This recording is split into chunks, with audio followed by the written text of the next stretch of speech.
간호법과 의사면허박탈법 저지를 위해 대한의사협회 대의원회가 출범시킨 박명하 비상대책위원회가 지난 3월 4일 정식 발대식을 갖고 출범하였습니다. 오늘은 뜨거웠던 100여일간의 투쟁을 이끌고 해단식을 앞두고 있는 간호법, 면허박탈법 저지 비상대책위원회 박명하 비대위원장님과 함께 이야기 나눠보는 시간 마련했습니다. 안녕하십니까? 네, 안녕하세요. 네, 대한의사협회에서는 여러 현안으로 그동안 여러 번의 비대위가 구성되어져 온 것으로 알고 있는데요. 이전 비대위와 비교해서 이번 비대위의 특징에 대해서 설명 먼저 부탁드리겠습니다. 지금까지는 총회에서 비대위 구성이 의결되면 대의원회 운영위원회가 비대위원을 추천받아서 인적 구성을 완료한 후에 비대위원 중에서 호선을 통해서 비대위원장이 선출되는 것이 관례였습니다. 하지만 이번에는 전체 대의원 투표로 선출된 최초의 비대위원장으로서 전체 회원의 뜻이라고 생각을 했습니다. 비대위원장으로서 비대위원 위촉과 조직 구성 등 모든 정권이 주어져서 더욱 막중한 책임감과 사명감을 느꼈습니다. 정의롭지 못한 이런 악법들을 기필코 저지해야 한다는 의지를 다시금 다지게 되었습니다. 네. 선출로 되셨다고 들어서 더욱더 의미가 남다르셨을 것이라고 좀 생각이 됩니다. 해단식을 앞두고 계신 만큼 이 비대위 활동 성적을 좀 평가해 주시면 좋겠습니다. 예, 제가 평가하기는 좀 그렇지만 어쨌든 비대위원장으로서 두 가지 법안을 막으라고 비대위원장이 되었는데 소위 면허박탈법에 대해서는 대통령 거부권을 이뤄내지 못했죠. 그래서 정말 회원들께 송구한 마음이 듭니다. 그렇지만 불가능할 것 같던 간호법에 대한 대통령 거부권을 이끌어내고 국회 제2결이 최종 부결되어서 완전 폐기에 성공하였습니다. 회원님들의 적극적인 관심과 비대위원님들의 열정적인 신문 방송을 통한 여론전, 정치권을 향한 정당한 논리 전개로 상황을 역전시켰다고 보고 있습니다. 한번 제정되면 돌이키기 힘든 간호법을 제정을 막은 것은 큰 성과라고 평가하고요. 면허박탈법에 대해서도 정부의 개정 의지를 이끌어내는 등 나름 노력을 했습니다. 비대위원장님께서 돌아보니 조금 아쉬운 점도 있었다고 말씀 주셨지만 간호법은 목표대로 저지가 되었습니다. 좀 어떤 전략이 이러한 성공을 이끌어내는데 중요한 역할을 했다고 좀 보셨는지도 궁금합니다. 네, 일단 두 악법 모두를 저지하기 위해서 최선을 다했습니다. 그런데 이제 둘 다 노출 위험성도 처음부터 고려하지 않을 수 없었고요. 면허박탈법이 당장 회원들에게 와닿는 큰 분노일 수는 있겠지만 이런 돌이킬 수 있는 부분이 많은 사안이었다고 판단을 했습니다. 반면에 간호법은 당장 피해는 적을 수 있지만 그 파장은 댐의 구멍처럼 기하급수적으로 커질 돌이킬 수 없는 재난적 문제라고 판단을 하였습니다. 그래서 비대위는 간호협회의 조직력과 거대 야당의 힘에 대항해서 더 험난한 싸움에 무게를 실을 수밖에 없었다 이렇게 말씀드리겠습니다. 전략적으로는 의사와 간호사의 대결 구도에서 벗어나야 된다고 생각을 했고요. 그래서 기득권 간호사 대 간호조무사 등 약소 직역 간의 대결을 강조하고자 했습니다.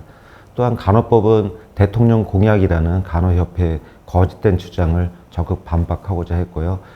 간호사 처우 개선이라는 명분으로 간호법은 부모 돌봄법이라고 중간에 민트 엔젤 캠페인까지 벌이면서 지역사회 돌봄 사업을 독식하려는 야욕을 드러낸 것을 끈질기게 파고들었습니다. 네, 비대위원장님의 어떤 성공적인 전략에 대해서 잠깐 설명을 좀 들어봤는데요. 혹시 좀 가장 잘했다고 생각되시는 투쟁 방식에 대해서도 설명 주시면 좋겠습니다. 네, 정부 여당 대통령실도 간호법이 대통령 공약이라고 하는 간호협회에 과장되고 거짓된 주장에 되게 부담을 갖고 있었습니다. 그래서 저희는 일간지 신문 광고와 유튜브 쇼츠, 동영상 제작 등으로서 분쇄한 것을 비대위의 대국민 홍보전에 좋은 성과였다고 생각을 합니다. 특별히 16개 시도의사회에서 민주당 사업 등에서 동시다발 집회를 열어주셨고 또 그것이 지역 언론을 활용한 투쟁 방법으로서 상당히 효과적이었다고 좋은 평가를 받았습니다. 이 자리에서 광역시도의사회 회장님들과 임원님들 그리고 투쟁에 적극 참여해 주신 회원님들께 감사의 말씀을 드리겠습니다. 네, 일간지뿐만 아니라 시대 흐름에 맞게 유튜브도 적극적으로 좀 활용하신 것도 저도 좀 많이 봤었는데요. 네. 비대위원장 활동하시면서 이제 국회 그리고 의협 앞마당에서 철야 농성도 많이 좀 진행하신 걸로 알고 있는데 네. 어떤 생각 좀 많이 하셨는지 가장 많이 좀 들었던 상념 좀 있으실까요? 비대위원장에서 당연히 과연 악법 저지를 할 수 있을까 하는 이제 근본적인 의문이 들은 것을 부인하기 어렵고요. 또 저희 단식 투쟁과 철야 농성이 회원님들께 그 투쟁 열기를 북돋우고자 하는 그런 뜻이었는데 그런 저의 마음이 잘 전달되고 있는 것인지 그런 것에 대해서 좀 걱정이랄까 그런 상념이 문득문득 들기는 했습니다. 그런데 이제 이번 투쟁이 1주, 2주 간격으로 본회의가 진행될 가능성이 있고 또 거기에 법안이 상정되느냐 하는 그런 아주 초단기적인 그런 로드맵이 필요했기 때문에요. 그래서 여러 정보들을 취사 선택하고 로드맵을 계속 수정하는 그런 시간으로서 철야 농성 시간을 보냈다 할 수 있겠습니다. 그리고 처음에 제가 이제 언론을 통해서 법안 저지까지는 집에 안 들어가고 철야 농성 하겠다 그런 약속을 지키려 하다 보니까 어느덧 이제 65일이 지났네요. 그래서 이제 결국 이제 대통령 거부권이 행사된 그날 이제 집에 들어가게 되었습니다. 네, 말씀 들어보니까 지나간 시간들이 저도 좀 그려집니다. 어느덧 3개월이 넘는 기간 동안 이제 비대위원장으로서 비대위를 좀 이끌어 주셨는데요. 혹시 좀 가장 기억에 남는 점, 그리고 아쉬웠던 점 좀 한 가지씩 이야기해 주시면 좋겠습니다. 예, 제일 기억에 남는 거는 대통령 거부권 행사죠. 그때 이제 용산 대통령실 앞에서 1인 시위하고 또 이어서 집회를 열던 중이었거든요. 그래서 대통령 거부권 행사를 저희가 실시간 영상으로 보면서 집회를 하고 있었는데 그때 이제 대통령님의 거부권 행사를 하시는 그런 말씀을 들었던 순간이 가장 기억이 남습니다.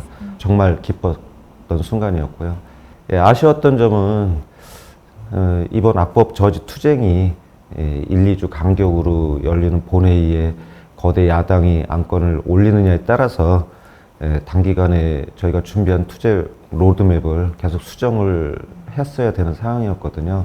그러다 보니까 장기적으로 그런 투쟁 로드맵을 짜서 차근차근 해나갈 수 있는 그런 상황이 아니었고 굉장히 급박한 상황이었다고 판단을 했습니다.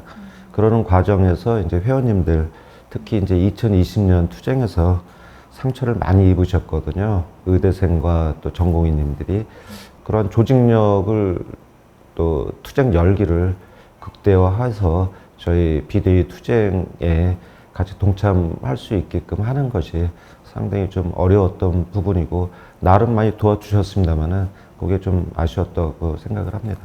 아주 또 단기간이었고 좀 긴급하게 돌아가야 했던 상황이었던 것 같습니다. 특히 좀 어려우셨던 점들도 있었을 것 같습니다. 좀 가장 어려웠던 점 꼽으라면. 보통 이제 많은 회원님들이 일반적으로 생각하시기에 비대위라고 그러면 이제 강한 투쟁력을 앞세우는 이런 걸 일단 좀 생각을 하실 겁니다. 그런데 이제 저는 이제 비대위원장 저 자신의 그런 명성이나 비대위의 과거의 그런 투쟁 방식에 집착하지는 않았고요. 무조건 이제 악법을 막아야 된다. 성공만을 생각을 했습니다. 그래서 비대위의 이제 전술 전략을 그런 식으로 저희가 짰고요. 그래서 이제 비대위가 이제 파업 등 이제 강경 투쟁을 선도하지도 않고 오히려 이제 13연대 뒤에 숨어 있다는 지적도 받았고 또 오히려 또 더불어민주당 쪽에서는 또 더불어민주당을 공격하면서 이제 강경 투쟁을 부르짖는 비대위 때문에 협상이라든지 면허 박탈법에 대한 개정 이런 걸 원활치 않다는 그런 비판도 야권으로부터 좀 받은 점도 있었고요. 비대위가 이제 13연대와 이제 협의 없이 이제 독단적으로 움직인다. 이런 식으로 이제 비대위의 위상을 흔들어서 13연대 그리고 집행부 또 비대위 간의 갈등을 유발시키려는 그런 시도들이 점점 많아졌습니다. 그리고 대통령 거부권이 좀 가시화되는 그런 상황에서는 더 노골적으로 집요하게 또 시도들이 있었고요. 그렇지만 이제 비대위는 이제 악법 저지만을 위해서 초심을 잃지 않고 집회, 또 신문 광고, 기고문, 언론 인터뷰 등에서 비대위원장이나 비대위를 앞세우지 않고 약소 직역과 같이 항상 진행을 했죠. 아무래도 이번 안건들이 초미의 관심사다 보니까 비대위 진행하시면서 어려운 점도 많았을 것이라고 생각이 됩니다. 앞으로 의료인 면허 취소법은 재개정이라는 목표가 좀 남아있는 걸로 알고 있는데요. 아쉬운 점도 있으시겠지만 비대위원장님 경험에 비추어서 좀 앞으로 어떻게 풀어나가야 할지 의견 주시자면요. 예, 악법 저지 투쟁을 하는 과정에 회원들이 우려하는 여러 현안들이 의료계에 다가왔습니다. 현 의협집행부는 이제 실손보험 청구 간소화법, 의료기관 본인 확인 의무화법, 의대 정원 확대 문제, 비대면 진료 시범 사업, 수가 협상 등 여러 현안에 적극적인 대처를 해야 됩니다. 그리고 비대위가 유지되는 동안에는 면허 박탈법이 개정되도록 노력하겠습니다. 그리고 비대위 활동이 종료되더라도 서울시 의사회장으로서 의협과 함께 최선을 다하겠습니다. 간호법 제정은 저희가 막았지만 이제 면허 박탈법에 대해서는 이제 거부권 행사가 안 되었죠. 그렇지만은 그 과정에서 저희가 노력을 했기 때문에 정부도 문제가 많은 과잉 입법으로 인식하고 있습니다. 그래서 당정 협의를 통해서 개정안도 만들겠다고 밝힌 바도 있고 또 의협과 비대위가 전달한 그런 중대범죄, 성범죄에 국한된 의료법 개정안에 대한 당정 협의안도 만들어져 있었습니다. 또 야당 입장에서 보더라도 여당이 퇴장한 상태에서 야당 단독의 국회에서의 통과시킬 때에도 당론으로 찬성을 하라고 했지만 22분의 야당 국회의원도 기권을 던지셨고 한 분의 반대표가 있었던 상황이거든요. 여야 가릴 거 없이 또 법 형평성이라는 점에서 무리한 점이 많기에 제대로 노력한다면은 헌법 소원을 통해서나 의료법 개정 추진 등을 통해서 충분히 개정안 대안을 만들 수 있을 것이라고 생각을 하고요. 그렇지만 이제 전략적으로 근본적인 해결책은 의사들의 자율 징계권과 면허 관리권의 확립에 있다고 봅니다. 법안 개정까지 지금까지 해왔던 대로 또 더 최선을 다해서 노력을 이어나가겠습니다. 네, 앞으로 또 의료 현안들도 많은 만큼 또 계속적인 활동 기대하도록 하겠습니다. 네. 그리고 이번 비대위 활동으로 사실 의료계에 생긴 갈등의 골도 좀 있습니다. 혹시 이 부분은 어떻게 해소해야 할지요? 네, 참 안타깝습니다. 의료 원팀으로서 의사, 간호사, 간호조무사, 응급구조사, 또 임상병리사 등 모든 직역들이 국민 건강을 위해서 함께 해야 되는데 간호협회에서는 의사들을 장례 전문가다, 의사들을 많이 비하를 했죠. 모든 간호사가 아니라 간호협회 집행부의 전략이었다고 볼 수 있습니다만은 직역 간의 갈등을 간협이 만드는 것에 대해서는 안타깝게 생각을 합니다. 뿐만 아니라 이제 무리한 법안 추진 등으로 인해서 여러 소수 직역들에게도 상처를 줬죠. 그래서 앞으로는 모든 직역이 다시 하나가 돼서 국민 건강을 위해서 최선을 다할 수 있도록 노력을 해야 될 것으로 생각하고 의사협회도 그런 노력을 잘 해 나갈 것이라고 생각을 합니다. 그리고 간호사뿐만 아니라 간호조무사 등 모든 직역의 처우 개선에 대해서는 동의하는 상황이고요. 그렇지만 이제 간호사의 처우 개선 등 이런 문제에 대해서는 의료법 내에서 해결이 돼야 되겠죠. 그래서 간호협회도 함께 합심해서 국민 건강을 위해서 노력을 같이 해주시기를 부탁드립니다. 해결해야 될 과제들도 좀 설명을 주셨습니다. 이번에는 비대위원장님 좀 개인적인 질문 몇 가지 좀 드려봐도 괜찮을까요? 네. 네. 제가 좀 찾아보니까요. 비대위원장님 서울대학교 졸업하시고 다시 의사의 길로 접어들었다고 좀 들었습니다. 혹시 특별히 좀 결심하시게 된 계기가 궁금합니다. 사실 이제 간호법 투쟁하고 비대위원장으로서 할 때에는 이제 잘 웃지도 못하고 개인적인 질문을 받을 일이 없었는데 이제 완수를 하고 나니 이제 이런 질문을 주시네요. 감사합니다. 사실 이제 집안에 의사나 의료계 사람들이 없었죠. 그렇기 때문에 이제 어떤 분의 영향을 받아서 한 건 없었는데 이제 중학교 때부터 이제 의사가 하고 싶다 그런 생각을 이제 하게 되었습니다. 그래서 진로를 고민하던 대학교 4학년 때 다른 분들은 이제 대학원 준비를 하고 카이스트 준비를 하고 그럴 때 저는 학력고사 준비를 했죠. 사실은 이제 부모님한테도 알리지 않고 저 혼자 네. 그냥 알아서 준비하고 뭐 그렇게 했고요. 당시는 이제 졸업 정원제 시절이었기 때문에 예, 졸업을 했지만 뭐 편입한다든지 다른 길은 없었습니다. 그래서 학력고사를 받고 그래서 이제 졸업과 동시에 바로 입학을 한양대학교에 하게 된 것이죠. 나름 이제 졸업을 다 했기 때문에 뭐 시간을 버렸다는 생각을 젊었을 때는 했었는데요. 돌이켜 생각해 보니까 젊었을 때 좋은 경험이었다 생각을 하고 또 역시 그것도 의대 공부하는데 많은 도움을 받기도 했습니다. 화학 전공이었기 때문에요. 제가 화학교육과를 졸업하였거든요. 아, 네. 그래서 이제 중등교사 자격증도 있습니다. 어머. 그래서 우스갯소리로는 네네. 제가 진정한 의사 선생님이다. 어머. 이렇게 말도 하기도 합니다. 네. 오, 졸업장이 2개이신 거네요. 와, 이거 요즘 같은 경우에는 뭐 의전원이 있으니까 네. 그런 분들이 많이 있지만 뭐 저 때는 제가 드문 케이스다 이렇게 생각을 했었는데 또 막상 학교 가니까 또 그런 분들 또 여러 분 계시더라고요. 네. 네, 이런 비하인드 스토리까지 좀 설명을 주셨습니다. 그리고 이것도 사실 너무 궁금한 내용인데요. 혹시 비대위원장님 한 번 더 할 기회가 생기시면 또 하실 건지 이것도 좀 궁금한데요. 예. 지금은 이제 뭐 비대위 종료 시점이 얼마 남지 않은 시점인데요. 그래서 지금은 많이 지쳐 있습니다. 그렇기 때문에 이제 뭐 개인적으로 뭐 비대위원장 또 할 생각을 생각해 본 적은 없습니다. 그런데 기본적으로 이제 비대위가 다시 설치되는 그런 상황이 오지 않는 게 뭐 당연한 말씀이고 바람입니다. 이제 어느 집행부든지 간에 비상 사태가 또 비대위가 꾸려지는 그런 상황이 오지 않도록 뭐 올바른 회무에 집중하고 정진해야 된다고 생각하고요. 그럼에도 불구하고 뭐 다시금 비대위 구성이 또 불가피한 상황에 또 직면하게 된다면은 비대위원장이란 직책에 연연하지 않고 참여해서 뭐 성공을 위해서 뭐 활동할 의지는 뭐 갖고 있습니다. 네, 워낙 또 힘들게 활동하셨음에도 불구하고 또 다시 또 이렇게 활동할 의지가 있으시다고 제가 네, 이해를 뭐 비대위원장으로서 해보겠습니다. 활동하겠다는 뜻은 네, 아니고요. 또 의료계 현안을 위해서 예, 현안에 활동을 대해서는 뭐 위해서는. 어떤 식으로든 네. 뭐 참여해야죠. 네.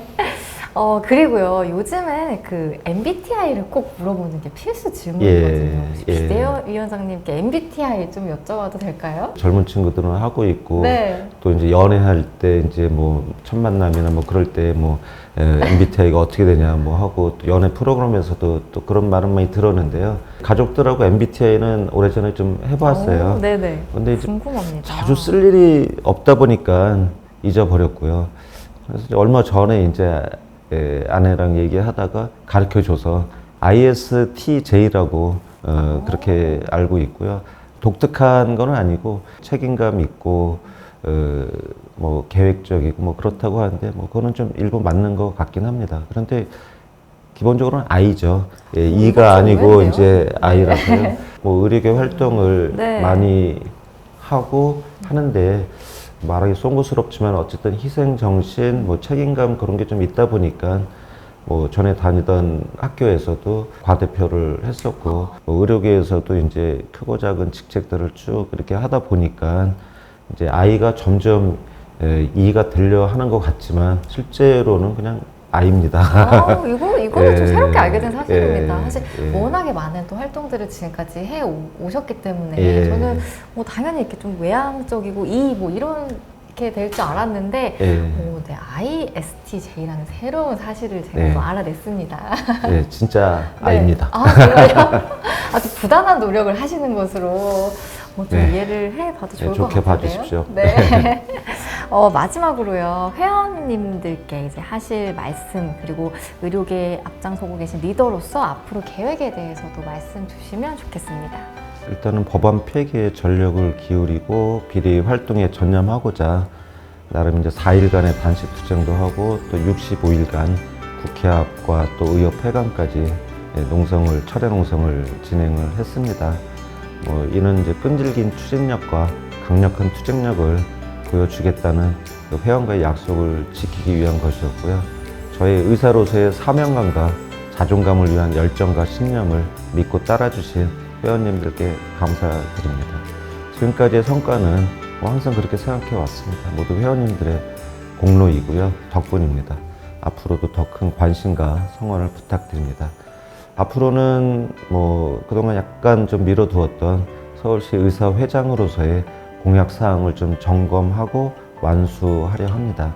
특별히 이제 제가 좀 계속 좀 관심을 갖고 있었던 사회복지법인 부설의원의 무료 진료 행위 등 위법사항 차단에 노력하고자 하고요. 그리고 당장은 현재 진행 중인 비대면 진료 시범 사업이 올바른 방향으로 갈 수 있도록 문제점을 지적하고자 하고요. 서울시 의사회에서 원격의료 연구회와 함께 노력을 할 생각입니다. 그리고 간호법에 대해서 저지를 하고 나니까 정부가 바로 이제 의대 정원 확충 시도에 대해서 여론전과 함께 의도를 내세우고 있는데요. 의료계에서 이제 걱정이 많은 상황입니다. 그래서 이제 그 부분에 대해서 현안으로서 지금 적극 대처할 생각입니다. 네, 이렇게 해서 비대위원장님 계획까지 한번 자세히 좀 들어봤습니다.